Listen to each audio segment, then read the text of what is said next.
Okay. And Hi, everyone, and welcome to the Wednesday morning meditation gathering. I'm so glad you're all here to share this time together. Meditation grows in power and energy when we meditate together. This week, we have Nick Arandes, who is going to lead us into meditation. And when he finishes, we'll have 20 minutes of silence. After that, we're going to open it up for questions and sharing, and we'll end at 10:45. Okay, over to you, Nick. Hey, before starting, just reminding Sharon, she will ring the bell for me, right? The 20 Yes. minutes. Okay, perfect. So, well, let's relax and take a deep breath. Release. Releasing means releasing everything. Releasing, in the sense I'm talking about, is not resisting what is. It's not trying to avoid thinking. If the thought comes up, it's not trying to suppress them or ignore them, or just simply just allowing everything to be. Just be and allowing everything to be. Love, which is what we are, is all inclusive and is always allowing. Never resist anything because love is the only thing that there is. Therefore, resisting anything would be like resisting a part of itself. So in this space with all inclusion and resting in this presence, we'll remain in silence just to rest and enjoy the peace that is within and that extends itself throughout.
Okay, open your eyes slowly and come back into the room.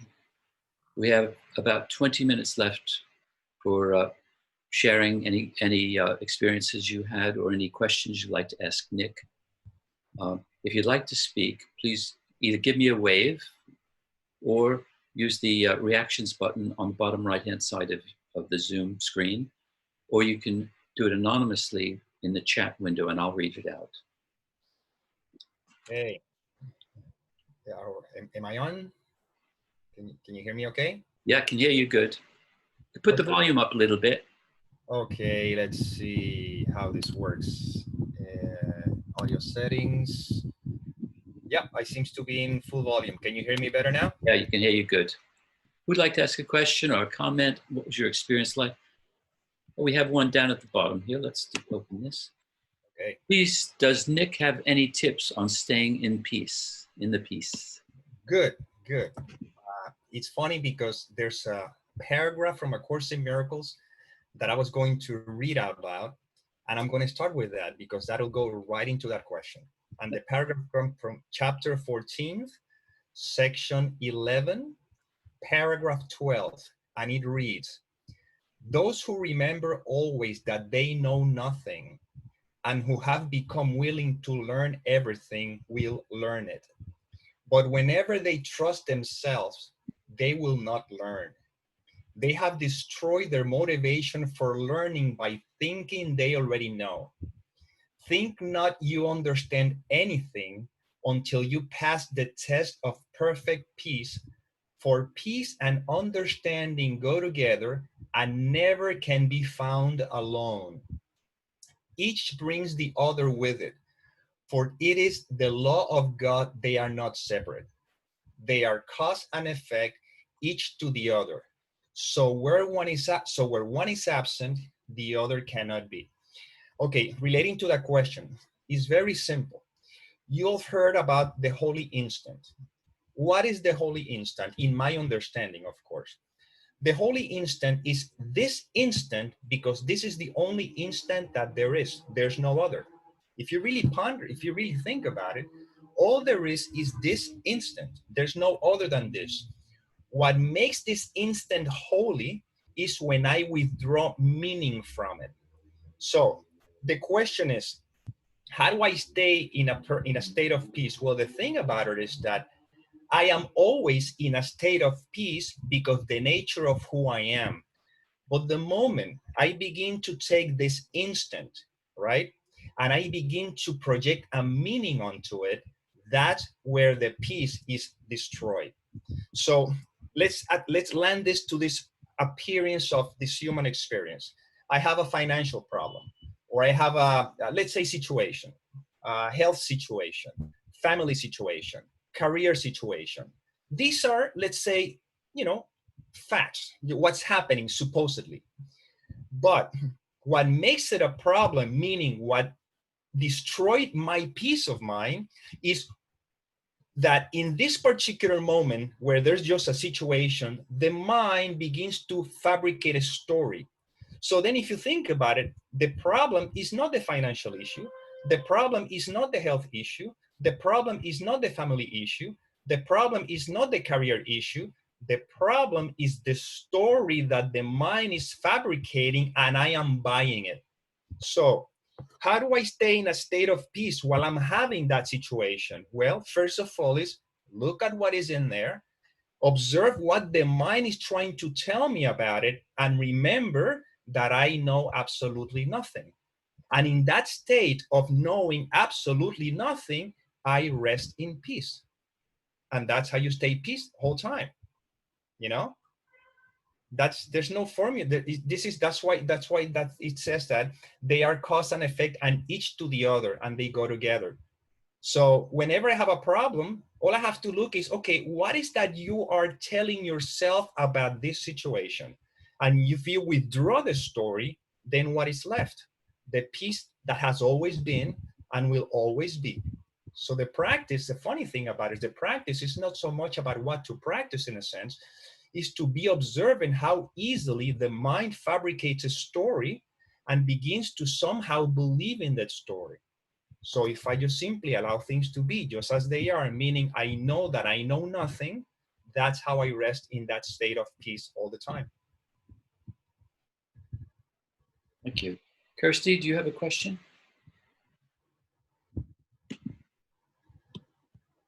Well, actually, Nick, you do have really just answered that.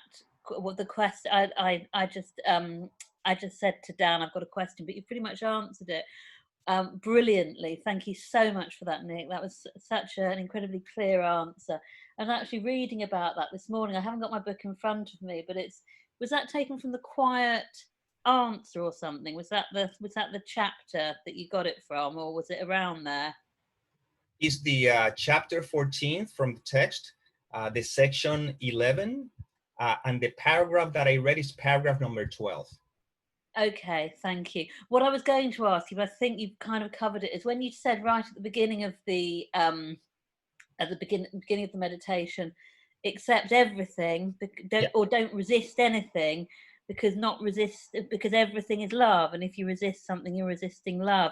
Now, I suppose what I could ask you is, when you have my meditation practices, I tend to get intrusive thoughts trying to pull me out of my practice, what anxieties and attack thoughts, that kind of thing. And when you say resist nothing, does that include the attack thoughts and that kind of thing? I mean, what would you say about that? Absolutely, because the thought is not an attack thought, it's just a thought. But when you label it attack, that when it becomes a problem. It's just a thought. I mean, a thought comes in, a thought comes out. And if everything, let's put it this way, if everything is God, that's all there is, there's nothing else, there's nothing outside of God, meaning outside of everything, outside of love, that's what I use the word love. If love is all that there is, whatever happens to be taking place within all that there is because it has already been allowed. If God would not want a particular thought, he wouldn't let it in. But if God is all that there is, if love is all that there is, then whatever seems to be happening within what there is has already been allowed. So, in a sense, the problem again is the meaning that I give to that thought. That is an attack thought. But in reality, it's just a thought. And if you treat everything just like that, then you go back to those who remember always that they know nothing. And the moment I label something an attack thought, a negative thought, a bad thought, that means that I know, because I have to come from a place of thinking that I know. But what if I just go back to the space of total innocence when I know that I know nothing? In that space is where things just as they are, and there's no suffering, there's no just what there is. So again, this is basically what I mean. It's just it's the allowing of all that there is. I don't have to understand it, because again, I know nothing. I may say this person should not be doing that, but in the larger scheme of things, how do I know if that's exactly what had to happen for a bigger plan that I know not of? See, so if I get out of the way, then I just trust that everything is as it is. Because I am love, love is not going to resist a thought or a feeling or a sensation or a situation. You simply allow it to be. I didn't say I have to agree with anything. I'm just simply saying that I just know that I know no. For me to agree or disagree, I have to come from a place of knowing. But again, I don't know, how many times there's a line in the course that says how many times you realize that your biggest setbacks was your greatest I don't know what the exact words were. Your greatest setbacks were your greatest accomplishments, and what you think were your greatest accomplishments were your greatest setbacks. It's kind of like saying, I don't know, I have no clue what is best for me. I don't know why this thought is there, but it's there. Well, then I can resist it and then identify with fear, or I can say, okay, this thought is there. Let me give it a hug. Let me just love it. Okay, and then before you even know it, then you are surrounded by love, and then the thought will just continue its journey. There's no resistance to it. Mike, does that make sense? Well, I have to ask you one more question on top of that, Nick. Thank you for that. A lot of the lessons, I can't say one exactly, but a lot of the lessons in the first half of the workbook deal with thought watching. You search your mind for thoughts, this thought, that thought, the other thought. And then when you notice a thought that is you know, something about resistance or something, then you have a kind of mantra to say or something to say about it. This will not tempt me to delay myself. Or so is that not kind of resistance to thoughts in a way? Okay, you have to remember that the course is taking you by the hand from a place where I think I am to the awareness of who I am. And of course, it sort of uses language, but as you notice, the language can be interpreted in many different ways. If you notice the very beginning of the course, what is the first lesson? Do you remember what the first lesson is? This table doesn't mean anything, sort of something. Exactly. So the whole thing is nothing means anything, right? But because there's an identification with the person, with the I that I think and have a particular way of thinking or so, is telling, okay, look for all the thoughts that whatever thought you may call it, that you call them intrusive, and basically withdraw the meaning from them. When you withdraw the meaning from them, then you go back to the essence, and then it comes to the place that then it becomes second nature. And now I don't have to look for any particular thoughts because I just know that, you know, nothing has any meaning.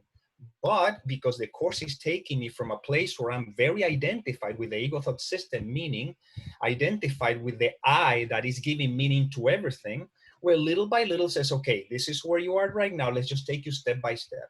But then once you keep moving forward, then when all this thing begins to erase, the source is very repetitive, then it comes to the place that you realize that, or I realize nothing means anything. And in that space of nothing mean anything is where I come from, a place of not knowing, meaning I rest in the holy instance. So sometimes the course will say things like that because, again, it's just kind of like leading the person by the hand where the person is. For example, in the end, what the course is telling you is that you don't exist. So, but first you have to talk to you as if you exist as an individual, you see? Because this course is telling the mind that is dreaming the dream that the separation of God never has occurred. But we believe it has occurred. Look at the proof. I have a body, you're there, I'm here, the world is real, you know? So the course is taking me little by little using the language that I can relate to as if I am a person, until finally I'm ready to let go of the guilt in the mind. And don't worry about you disappearing. It just happens when the body's left aside. But while you're still in the dream, you know, there's a way of living the dream, as a course, I think it's lesson 163, I believe so, that says there's a way to live in this world that is not of this world, you know, when you still have the experience of perceiving yourself as a body, you still interact with other people, but somehow the mind is resting in a space because the mind has already stopped projecting meaning onto anything. And that's what is called the peace that passes all understanding, because it's not dependent on what happens in the dream. It's just the natural space where the mind rests when we withdraw the meaning to everything. You see, going back to the paragraph. Does that make any sense? It really does, Nick. Thank you so much. I will be revisiting this YouTube. Thank you very much for that. You're welcome. Anybody else? Terry?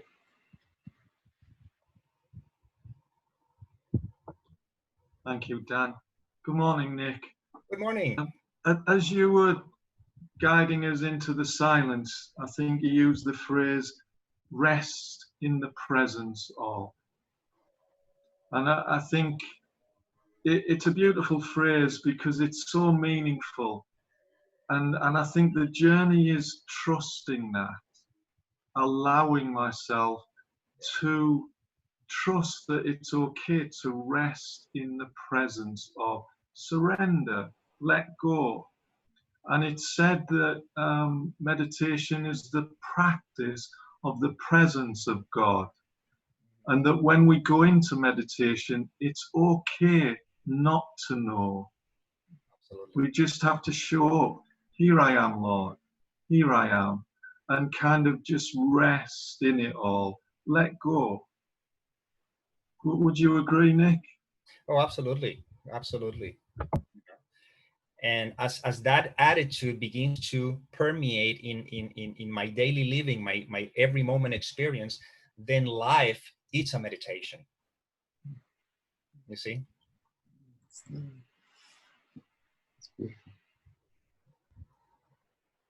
Would anyone like to ask a question or make a comment? Raise your hand.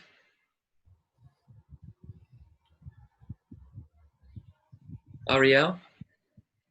Aurélie, yes. Hello, everyone. That was amazing. Thank you so much, Nick. It was You're beautiful. welcome. Yeah, I just wanted to share for tomorrow, whoever is wishing to join a clarity process. I'm holding space, facilitating a clarity process, from the Course in Miracles via Zoom. So I've shared a link in the chat there for anyone interested. It would be at 1 p.m. UK time or 2 p.m. my time in France. So anyone is welcome. And that for me, it really brings inner peace. So that's another tool that I use for inner peace. So I'm inviting others who wants to join in that process. Thank you. Thank you. Thank you so much. And I love what Tricia said. My peace is non-negotiable. Yeah. Absolutely. Absolutely. Thank you. Michelle? Nick, it's Nick who said that in January, or anyway, recently in Stanmore. You spoke all day, Nick, and I found it mind-blowing. And when I left that phrase that you used, that got some people quite going and quite shocked, it's been in my heart ever since. It's so helpful. Thank you. Oh, you're welcome. Thank you. Dennis, did you want to ask a question or a comment? Yes, it just reminded me of another part in the course, which I thought it jumped out the page at me, and I thought, wow, this is the story of my whole life. I do not know the thing I am, what I am, and what I'm doing here. Yeah. And I felt, wow, that sums me up. Yeah, absolutely. Well, if you think about it, if I ask you, who are you? Generally, people begin to tell me things about themselves. I am my name. I am Nick. I am a male, female. I am straight, gay. I am good, bad. I am rich, poor. It's just descriptions, that somehow, if you look at all those descriptions, these are just thoughts, memories. These are just memories. That's it. That's all there is to it. So I have to go back to a memory so that then I can use that thought, that memory, in order to somehow find out or say who I am. Now, if I tell you, get rid of your past, meaning, because the past doesn't exist, it appears though, but the past is just a thought in the mind. If I say, get rid of every single thought you have about yourself, about the past, everything, completely, let go of all of that, and I ask you who you are, you couldn't answer the question. You see? Because I say, I am Nick, but what is that Nick? In this present moment experience, there's no such thing as a Nick. Nick is a name that is nothing but a thought, is a memory that I learn, I've learned that, I'm Nick, and because I keep holding on to that memory, that's what I use to hold on to the belief that I am this person. And I have a whole array of thoughts about it. I have a whole story I can tell you about. Born in Puerto Rico, I can tell you who my mother was, my grandmother, and I can go on and on and on. But all of that, if you look at this present moment experience, it's just memories. So if I let go of all memory, then who I am, you see? And that's why the Course very lovingly and very kindly says, don't worry about it. You don't have to worry about this stuff. What we're going to do is that let's begin to question every single thought, every single belief you have about yourself, about life. Just begin to question all of them. And eventually you realize that I don't know who I am. I've always thought that I was this body, this person, this gender, this attitude, this feeling, And then the more that is begin to set aside, then there's a resting space. Yeah, I still, I still react as a Nick, in a sense that if you say, hey, Nick, I'll respond. But I respond because this is just the experience that is having, that is apparently taking place. But simultaneously, there's a place where I know that I'm not any of those things, And this is the balance before it's time to let go of the physical experience altogether. And that's how we can live in peace until the time comes to finally let go of all the dreams. So this is the beauty of it. That's why there's a line in the Course in Miracles that I stay by it. I share with Dan and Teresa, and because I think it's, to me, it says, if you're willing to renounce to be the guardian of your thought system and offer it to me, I will correct it very gently and lead you back to God. What does it mean to me? Exactly the paragraph that I just read. If I am willing to know that I know nothing, then the Holy Spirit will correct very gently my thought system and lead me back to the place where I am already at, but I think I am not. You're welcome. Great. Thank you, Nick. We've come to the top of the hour. This has been a wonderful way to start a Wednesday. Thank you so much for everything. And thank you all for being here. It's wonderful to share this time with you. Please take yourself off mute and thank Nick. Thank you, Nick. Thank you so Thank much. you, Nick. Nick. Anne and Teresa and all the Miracle Network crew. Thank you. Thank you. Thank you. Enjoy, everybody. Yes. Bye. Thank you. Lovely to be here. Bye, Celia. Thank you. Bye. Bye-bye. See you tomorrow. Yeah, see you tomorrow. Bye.